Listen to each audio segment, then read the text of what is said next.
মোৰ ইউটিউব চেনেলটোলৈ সকলোকে আকৌ এবাৰ স্বাগতম জনাই আজি আৰু এটা ভিডিঅ' আমি আৰম্ভ কৰিবলৈ ওলাইছোঁ। আজিৰ ভিডিঅ'টোৰ জৰিয়তে আমি 10ম শ্ৰেণীৰ 12 নম্বৰ অধ্যায় বিদ্যুৎ পাঠটিৰ আন এটি ক্লাছ আমি আৰম্ভ কৰিম। ইতিমধ্যে আমি আগৰ ক্লাছ এটাত আলোচনা কৰিছোঁ বিদ্যুৎ মানে কি। বিদ্যুৎ হৈছে পদাৰ্থত নিহিত হৈ থকা আধানৰ গতিৰ ফলত সৃষ্টি হোৱা এটা ভৌতিক পৰিঘটনা আৰু এই আধানবিলাকক যাৰ কাৰণে বিদ্যুতৰ সৃষ্টি হয় এই আধানবিলাকক আমি দুটা ভাগত ভাগ কৰিছোঁ। এটা হৈছে ঋণাত্মক আধান আৰু এটা ধনাত্মক আধান। ইলেক্ট্ৰনবিলাকক আমি ঋণাত্মক আধান বুলি কৈছোঁ আৰু প্ৰটনবিলাকক ধনাত্মক আধান বুলি কৈছোঁ। আৰু আমি পাইছোঁ যেনেধৰণে ভৰ, ওজন, আয়তন, দৈৰ্ঘ্য, প্ৰস্থ এইবিলাক পদাৰ্থৰ লগত নিহিত হৈ থকা একোটা ভৌতিক ধৰ্ম, ঠিক তেনেদৰে আধানটো হৈছে পদাৰ্থৰ এটা ভৌতিক ধৰ্ম। এতিয়া আমি জানিব লাগিব কোনবোৰ পদাৰ্থৰ ক্ষেত্ৰত আধানৰ গতিৰ ফলত আমি বিদ্যুৎ পাব পাৰোঁ, অৰ্থাৎ কোনবোৰ পদাৰ্থই বিদ্যুতৰ পৰিবাহিতা দেখুৱায়। সেইটোৰ কাৰণে আমি পদাৰ্থবিলাকক কিছুমান শ্ৰেণীত ভাগ কৰিব পাৰোঁ। আমি পদাৰ্থবিলাকক প্ৰধানতঃ বিশুদ্ধ পদাৰ্থ আৰু মিশ্ৰণ এই দুটা ভাগত ভাগ কৰিব পাৰোঁ। বিশুদ্ধ পদাৰ্থবিলাকক আকৌ মৌল যৌগত দুটা ভাগত ভাগ কৰিব পাৰোঁ। মৌলবিলাকক আকৌ একেদৰে আমি ধাতু, অধাতু আৰু ধাতুকল্প হিচাপে তিনিটা শ্ৰেণীত শ্ৰেণীভুক্ত কৰিব পাৰোঁ।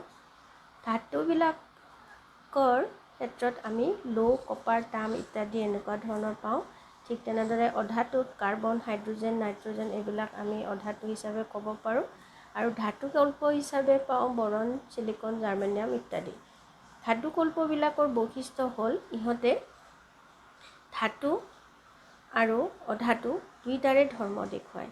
সেইকাৰণে ইহঁতক ধাতু আৰু অধাতুৰ মাজত ৰখা হয়, যাক আমি ধাতুকল্প হিচাপে নামাকৰণ কৰোঁ। মৌলবিলাকৰ যি পৰ্যাবৃত্ত তালিকা আছে সেই পৰ্যাবৃত্ত তালিকাত আমি ধাতু, অধাতু আৰু ধাতুকল্পবিলাকৰ বিষয়ে আমি অধ্যয়ন কৰিব পাৰোঁ। সিহঁতৰ বিভিন্ন ভৌতিক ৰাসায়নিক ধৰ্মৰ বিষয়ে আমি অধ্যয়ন কৰিব পাৰোঁ। গতিকে এতিয়া এই যে ধাতুবিলাক কি হয়, বিদ্যুতৰ সুপৰিবাহী হয়, অৰ্থাৎ ধাতুবোৰৰ ক্ষেত্ৰত আধানৰ গতিৰ ফলত আমি বিদ্যুৎ পাব পাৰোঁ। গতিকে আমি এতিয়া চাব লাগিব ধাতুবোৰৰ ক্ষেত্ৰত এনেকুৱা কি কাৰণত আমি বিদ্যুৎ পাব পাৰোঁ সেই বিষয়ে আমি জানিব লাগিব। তাৰ কাৰণে জানিবলৈ যাওঁতে আমি ক'ব পাৰোঁ যে পৰিবাহিতা হ'ল ধাতুবিলাকৰ এটা ধৰ্ম, যিটো ধৰ্মৰ কাৰণে ধাতুবিলাকে বিদ্যুৎ পৰিবহণ কৰিব পাৰে। অৰ্থাৎ পৰিবাহিতা হৈছে ধাতুবোৰৰ বিদ্যুৎ পৰিবহণ কৰা এটা ক্ষমতা, যিটো অধাতুবিলাকৰ ক্ষেত্ৰত নাথাকে। এতিয়া ধাতুবিলাকৰ ক্ষেত্ৰতনো এনেকুৱা কি হয় যে যাৰ ফলত ইহঁতে বিদ্যুৎ পৰিবাহিত কৰিব পাৰে বা ইহঁতৰ ক্ষেত্ৰত আধানৰ গতিশীলতাটো থাকিব পাৰে, সেইটো কেনেধৰণে সম্ভৱ হয় সেই বিষয়ে অধ্যয়ন কৰিবলৈ হ'লে আমি নীল ব'ৰে আগবঢ়োৱা যিটো পৰমাণুৰ যিটো গঠন সেই বিষয়ে আমি অলপ আলোচনা কৰোঁ। তোমালোকে সকলোৱে জানা যে পদাৰ্থবিলাক অণু পৰমাণুৰ দ্বাৰা গঠিত আৰু পৰমাণুবিলাক কি হয়, নিউট্ৰন, তিনিটা প্ৰাইমাৰী কণিকা, ইলেক্ট্ৰন, প্ৰটন আৰু নিউট্ৰন, এই তিনিটা কণিকাৰ দ্বাৰা পৰমাণুবিলাক গঠন হয়। এতিয়া ইলেক্ট্ৰনটো নেগেটিভভাৱে চাৰ্জ মানে ঋণাত্মকভাৱে আহিত, প্ৰটনটো ধনাত্মকভাৱে আহিত আৰু নিউট্ৰনটো কি হয়, আধানবিহীন হয়। এতিয়া বিজ্ঞানী নীল ব'ৰৰ মতে তেখেতে যিটো পৰমাণুৰ যিটো মডেল আগবঢ়াইছিলে সেই মডেল মতে কি হয়, প্ৰটন আৰু নিউট্ৰনটো কি হয়, পৰমাণুটোৰ কেন্দ্ৰত থূপ খাই থাকে আৰু যিটোক আমি নিউক্লিয়াছ বুলি নামাকৰণ কৰিছোঁ। গতিকে এইটোক আমি কি বুলি কওঁ, নিউক্লিয়াছ। এইটোক আমি কওঁ, গতিকে এইটোক আমি কি বুলি কওঁ, নিউক্লিয়াছ।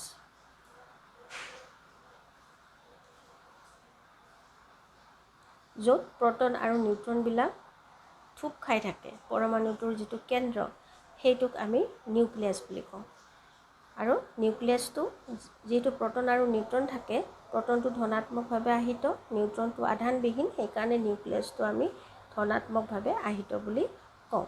এতিয়া এই নিউক্লিয়াছৰ চাৰিওফালে কিছুমান নিৰ্দিষ্ট কক্ষপথত কি হয়, ইলেক্ট্ৰনবিলাক ঘূৰি থাকিব।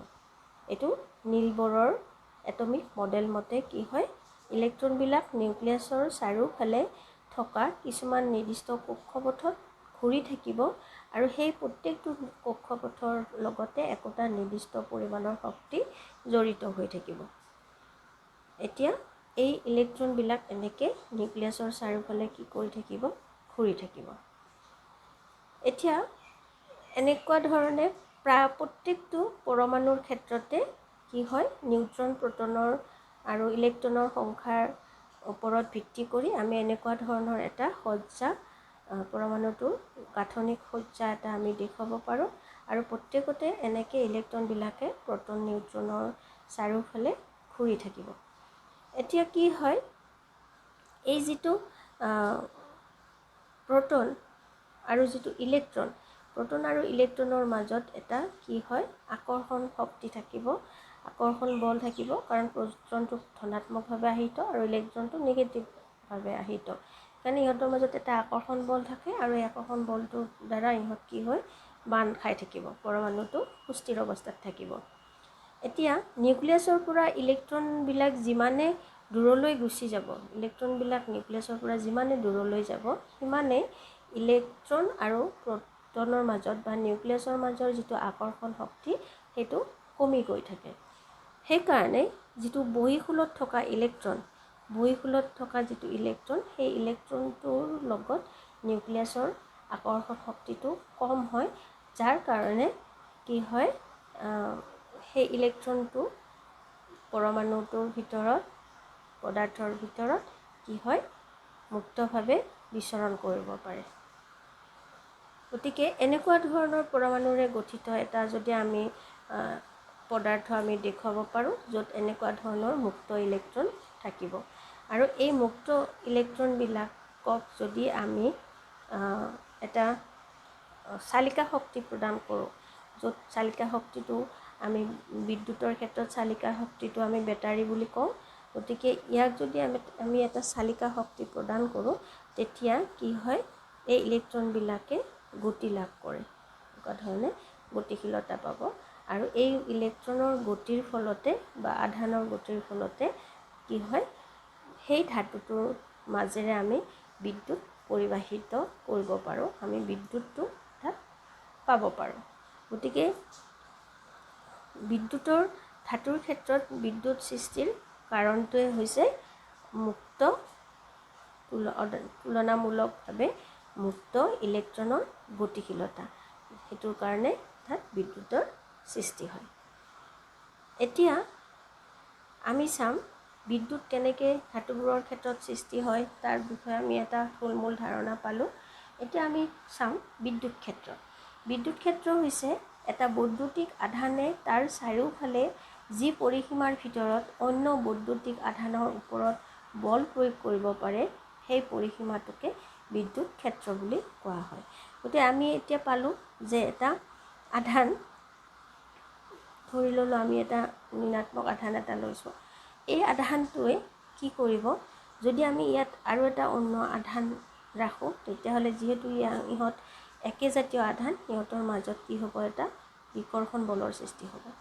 আকৌ যদি ইয়াতে এটা আমি ধনাত্মক আধান ৰাখোঁ, তেতিয়াহ'লে ইলেক্ট্ৰন আৰু ধনাত্মক, ইলেক্ট্ৰনটো ঋণাত্মক, প্ৰটনটো ধনাত্মক হয়। গতিকে ইহঁতৰ মাজত কি হ'ব, এটা মানে বিকৰ্ষণ বলৰ সৃষ্টি হ'ব, এইফালে ঠেলিব এইটো বলক। তাৰমানে একেজাতীয় আধানৰ ক্ষেত্ৰত কি হয়, একেজাতীয় আধান হ'লে ইহঁতৰ মাজত ৰিপালচন হ'ব, ইও ইয়াক ঠেলিব, ইও ইয়াক ঠেলিব, এইটো ৰিপালচন, বিকৰ্ষণ বল এটাৰ সৃষ্টি হ'ব। আকৌ যদি বিপৰীত জাতীয় আধানৰ হয়, বিপৰীত জাতীয় আধান যদি হয়, তেতিয়াহ'লে কি হ'ব, ইও ইয়াক টানিব, ইও ইয়াক টানিব, ইহঁত দুটা ওচৰ চাপি আহিব। ইহঁত দুটা কি হ'ব, ইটো সিটো ওচৰ চাপিব, এটা আকৰ্ষণ বলৰ সৃষ্টি হ'ব। এতিয়া কথাটো হ'ল কি, আমি গম পালোঁ যে আধান এটাই কি কৰিব পাৰে, অন্য এটা আধানৰ ওপৰত বল প্ৰয়োগ কৰিব পাৰিব। নিগেটিভ আধান এটাই অন্য নিগেটিভ আধান এটাৰ ওপৰত বল প্ৰয়োগ কৰি তাক কি কৰিব পাৰিব, ঠেলি পঠিয়াব, বা নিগেটিভ আধান এটাই ধনাত্মক আধান এটাৰ ওপৰত বল প্ৰয়োগ কৰি ওচৰলৈকে টানি আনিব। এতিয়া কথাটো হ'ল কি, এই যে বল প্ৰয়োগ কৰিব, এই বল প্ৰয়োগটো এটা নিৰ্দিষ্ট সীমা থাকিব। সেই সীমাৰ ভিতৰত আধান দুটা অৱস্থিত হ'লেহে ইটোৱে সিটোৰ ওপৰত বল প্ৰয়োগ কৰিব পাৰিব। আৰু সেই যিটো পৰিসীমাৰ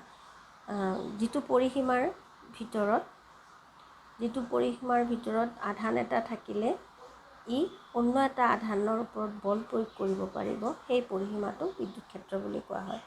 গতিকে এই আধানটোৰ ক্ষেত্ৰত এই পৰিসীমাটোৰ ভিতৰত এটা অন্য আধান ৰাখিলেহে সি সেই আধানটোৰ ওপৰত বল প্ৰয়োগ কৰিব পাৰিব। সেইকাৰণে সেই যিটো পৰিসীমাৰ ভিতৰত এটা নিৰ্দিষ্ট আধানে অন্য এটা আধানৰ ওপৰত প্ৰভাৱ বিস্তাৰ কৰিব পাৰিব বা বল প্ৰয়োগ কৰিব পাৰিব, সেই পৰিসীমাটোক বিদ্যুৎ ক্ষেত্ৰ বুলি কোৱা হয়। আৰু ইয়াতে আমি দেখিছোঁ, ধৰি লোৱা ইলেক্ট্ৰন এটা আছে, যিহেতু ঋণাত্মকভাৱে আহিত কণিকা, গতিকে ই এটা নিৰ্দিষ্ট পৰিসীমালৈকে কি কৰিব পাৰিব, অন্য এটা আধানৰ ওপৰত বল প্ৰয়োগ কৰিব পাৰিব। সেই পৰিসীমাটোক আমি কি বুলি ক'ম, এই পৰিসীমাটোক যিটো ভিতৰত ই মানে ফ'ৰ্চটো দি থাকিব পাৰিব, সেই পৰিসীমাটোক আমি কি বুলি ক'ম, বিদ্যুৎ ক্ষেত্ৰ বুলি ক'ম। এতিয়া আমি যদি ইয়াতে এটা নিগেটিভ আধান ৰাখোঁ, তেতিয়াহ'লে এই আধানটোৰ ওপৰত বল প্ৰয়োগ কৰিব নোৱাৰে। কিন্তু যদি আমি ইয়াতে ৰাখোঁ, তেতিয়াহ'লে কিন্তু এই দুইটা আধানে ইটো সিটোৰ ওপৰত কি কৰিব, বল প্ৰয়োগ কৰিব। সেইকাৰণে আমি কি কৰিম, এই যিটো ক্ষেত্ৰ, এই ক্ষেত্ৰটোক আমি বিদ্যুৎ ক্ষেত্ৰ বুলি অভিহিত কৰিছোঁ। বুজি পাইছা? এতিয়া আমি চাম এই বিদ্যুৎ ক্ষেত্ৰৰ লগত জড়িত আন এটা ৰাশি, যিটোক কোৱা হৈছে বিভৱ। বিভৱটো হৈছে অসীম দূৰত্বৰ পৰা এটা একক আধান আনি বিদ্যুৎ ক্ষেত্ৰৰ কোনো এটা বিন্দুত স্থাপন কৰোঁতে যিটো কাৰ্য কৰিব লাগে, সেই বিন্দুটো বিভৱ বুলি কোৱা হয়। তাৰ বিভৱটোক আমি V=W/Q জুল পাৰ কুলম বুলি আমি দেখুৱাব পাৰোঁ, য'ত V হৈছে ভল্ট বিভৱ, W হৈছে কাৰ্য, আৰু Q হৈছে আধানৰ পৰিমাণ। গতিকে ইয়াতে আমি বিভৱ মানে হৈছে কি, এইটো যদি এটা বিদ্যুৎ ক্ষেত্ৰ হয়, ধৰি ল'লোঁ ইয়াত এটা নিগেটিভ আধান আছে। এতিয়া যদি আমি এটা নিগেটিভ আধান ইয়াত আছে, এই আধানটোক যদি আমি ইয়ালৈকে আনিব, বিদ্যুৎ ক্ষেত্ৰখনত স্থাপন কৰিব লাগে, তেতিয়াহ'লে কি হ'ব, যিহেতু দুইটা আধান নিগেটিভ আধান, ইটোৱে সিটোক কি কৰিব, ঠেলিব। সেই যিটো বিকৰ্ষণ বল, সেই বিকৰ্ষণ বলৰ বিপৰীতে আমি বল প্ৰয়োগ কৰি এই আধানটোক ইয়াতে প্লেচ কৰিব লাগিব, ৰখাব লাগিব। গতিকে এটা বলৰ বিপৰীতে আনিব লগা হোৱাৰ কাৰণে আমি এটা কাৰ্য কৰিব লাগিব। সেই যিটো কাৰ্য, সেই কাৰ্য Wটোক এই বিন্দুটোত, যিটো বিন্দুত আমি আধানটো ৰাখিছোঁ, সেই বিন্দুটো বিভৱ বুলি কোৱা হ'ব। গতিকে এইখন যদি এখন বিদ্যুৎ ক্ষেত্ৰ হয়, এই বিদ্যুৎ ক্ষেত্ৰখনত অসীমৰ পৰা এটা আমি আধান লৈ আহি ইয়াতে আমি ৰখাব খুজিছোঁ। গতিকে এই আধানটো যদি ধনাত্মক আধান হয়, তেতিয়াহ'লে আকৰ্ষণ হ'ব, আৰু যদি ই ঋণাত্মক আধান হয়, তেতিয়াহ'লে কি হ'ব, ইলেক্ট্ৰনটোৱে যিটো উৎস আধান, এই আধানটোক আমি উৎস আধান বুলি কওঁ। যিটো উৎস আধানে সেই আধানটোৰ ওপৰত কি কৰিব, বিকৰ্ষণ বল প্ৰয়োগ কৰিব। গতিকে এই যিটো কিউ আধান, এই আধানটোক ইয়াত আনিব যাওঁতে সেই বিকৰ্ষণ বলৰ বিপৰীতে আমি বল প্ৰয়োগ কৰি পেলাইহে আমি ইয়াতে প্লেচ কৰিব লাগিব। গতিকে সেই বলৰ বিপৰীতে আমি কি কৰিম কাৰ্য কৰিম যিমানখিনি মুঠ কাৰ্য কৰি আমি ইয়াতে প্লেস কৰিলোঁ সেইটোৱে হ'ব এই বিন্দুটোত W/Q অৰ্থাৎ V সেই বিন্দুটোত তাৰ বিভৱ হ'ব সিমানখিনি গতিকে একক আধান এটা আনিবলৈ যিমানখিনি কাৰ্য কৰিছোঁ সেইটোৱে হ'ব সেই বিন্দুটোত বিভৱৰ পৰিমাণ গতিকে বিভৱটো এটা বিন্দুত সন্নিবিষ্ট থাকিব এটা বিন্দুৰ লগত নিহিত হৈ থাকিব ঠিক তেনেদৰে বিভৱৰ কথা আহি যোৱাৰ লগে লগে আমি অন্য এটা ৰাশিৰ বিষয়ে জানিব লাগিব এইটো হৈছে বিভৱ ভেদ বিভৱ ভেদ হৈছে কি বিদ্যুৎ ক্ষেত্ৰৰ কোনো এটা বিন্দুৰ পৰা এটা আধান সেই বিদ্যুৎ ক্ষেত্ৰখনৰে আন এটা বিন্দুলৈ যদি আমি স্থানান্তৰিত কৰিব লাগে তেতিয়াহ'লে যিমান কাৰ্য কৰিব লাগিব সেইটো হৈছে সেই বিন্দু দুটাৰ মাজৰ বিভৱ ভেদ বিভৱটো হৈছে এটা বিন্দুত সন্নিবিষ্ট হৈ আছে বিভৱ শব্দটো এটা বিন্দুৰ লগত জড়িত আৰু বিভৱ ভেদ হৈছে দুটা বিন্দুৰ লগত জড়িত দুটা বিন্দুৰ মাজৰ বিভৱ ভেদ এটো কেনে ধৰণে আমি কম ধৰি ললো এইখন আমাৰ এখন বিদ্যুৎ ক্ষেত্ৰ ইয়াতে এটা আধান আছে এতিয়া আমি কি কৰিম অসীমৰ পৰা এটা আধান আনি ইয়াতে প্লেস কৰিছোঁ কৰোতে ইয়াতে আমি এটা কাৰ্য কৰিছোঁ W1 হেতু হৈছে এই বিন্দুটোৰ বিভৱ আকৌ এই বিন্দুটো ইয়াৰ পৰা আনোতে ইয়াতে আমি এটা যেহেতু বলৰ বিপৰীতে আমি কাৰ্য কৰিব লাগিব গতিকে ইয়াতেও আমি এটা কাৰ্য কৰি ইয়াতে আমি এই বিন্দুটোত আধানটো ৰাখিছোঁ গতিকে আমি কি কৰিব পাৰিম যিমানে উৎস আধানটোৰ ওচৰলৈকে আহি থাকিব লাগিব সিমানে আমি বেছি বলৰ বিপৰীতে বল প্ৰয়োগ কৰিব লাগিব এটা বেছি বল প্ৰয়োগ কৰি আমি আধানটো আমি লৈ আহিব লাগিব তাৰ মানে হৈছে যিমানে বেছি বল প্ৰয়োগ কৰিবা সিমানে কাৰ্যৰ পৰিমাণটো বাঢ়ি যাব সেইকাৰণে ইয়াতে W2 greater than W1 হ'ব ঠিক আছে গতিকে এই দুটা বিন্দু এটো যদি A বুলি ধৰো এটো বিন্দু যদি আমি B বুলি ধৰো এই বিন্দু W1 কাৰ্য কৰি আমি অসীমৰ পৰা আধানটো ৰাখিলো আৰু এৰ পৰা আকৌ B লৈকে আমি আধানটো স্থানান্তৰিত কৰোতে কিমান কাৰ্য কৰিব লগা হ'ল আমি W2 কাৰ্য কৰিব লগা হ'ল যেহেতু B2 উৎস আধানৰ বেছি ওচৰত আছে গতিকে ইয়াতে আমি বেছি কাৰ্য কৰিব লাগিব সেই কাৰণে W2 greater than W1 হ'ব এতিয়া আমি A আৰু B ৰ মাজত বিভৱ ভেদটো কি হ'ব W2 minus W1 এটো হৈছে বিভৱ ভেদ AB গতিকে বিভৱ ভেদটো হৈছে দুটা বিন্দুৰ মাজত এখন যদি বিদ্যুৎ ক্ষেত্ৰ হয় এটা বিদ্যুৎ ক্ষেত্ৰখনৰ ভিতৰত এটা বিন্দু য'ত আমি এটা আধান এটা ৰাখিম আৰু এটো এটা অন্য এটা বিন্দু গতিকে এই বিন্দুৰ পৰা এটা আধান আমি B বিন্দুলৈকে নিব লাগে অলৰেডি এই বিন্দুত Q2 যেতিয়া স্থাপন কৰিছো আমি ইয়াতে এটা কাৰ্য কৰি পেলাই ইয়াতে প্লেস কৰা হৈছে গতিকে Q এৰ পৰা আকৌ যেতিয়া B লৈকে আমি আধানটো স্থানান্তৰিত কৰিম তেতিয়াও আমি এটা বলৰ বিপৰীতে বল প্ৰয়োগ কৰি এটা কাৰ্য কৰিব লাগিব গতিকে হেতুৰ কাৰণে ইয়াতে আমি এটা কাৰ্য কৰিম এনে ধৰণে এৰ পৰা B লৈ যাওঁতে আমি দুটা কাৰ্য কৰিব লাগিব যেটোক আমি কম WA আৰু WB দুটা কাৰ্য কৰিব লাগিব গতি A আৰু B ৰ মাজৰ বিভৱ ভেদটো কিমান হ'ব VBA VB minus VA ইয়াতে কি হ'ব B বিন্দুৰ যিটো বিভৱ হেতু A বিন্দুৰ বিভৱতকৈ বেছি হ'ব কাৰণ B বিন্দুত কৰিবলগীয়া কাৰ্যৰ মানটো বেছি হ'ব A বিন্দুত কৰিবলগীয়া কাৰ্যৰ মানতকৈ আৰু Q2 যেহেতু সেম আছে গতিকে আমি কি কৰিব পাৰিম WB greater than WA হ'ব সেইকাৰণে আমি এতিয়া ইয়াতে লিখিব পাৰো VBA VB minus VA গতি বিভৱ ভেদ সদায় বিদ্যুৎ ক্ষেত্ৰখনৰ দুটা বিন্দুৰ মাজৰ বিভৱৰ পাৰ্থক্য আৰু বিভৱ হৈছে বিদ্যুৎ ক্ষেত্ৰ এখনৰ যিকোনো এটা বিন্দুত আধান এটা স্থাপন কৰিবলগীয়া কাৰ্য। দুইটা বস্তুৰ মাজত দুইটাই বিভৱ, কিন্তু দুইটাৰ মাজৰ এটা বেছিক পাৰ্থক্য হৈছে বিভৱটো এটা বিন্দুৰ লগত জড়িত, বিভৱ ভেদটো দুটা বিন্দুৰ মাজত জড়িত।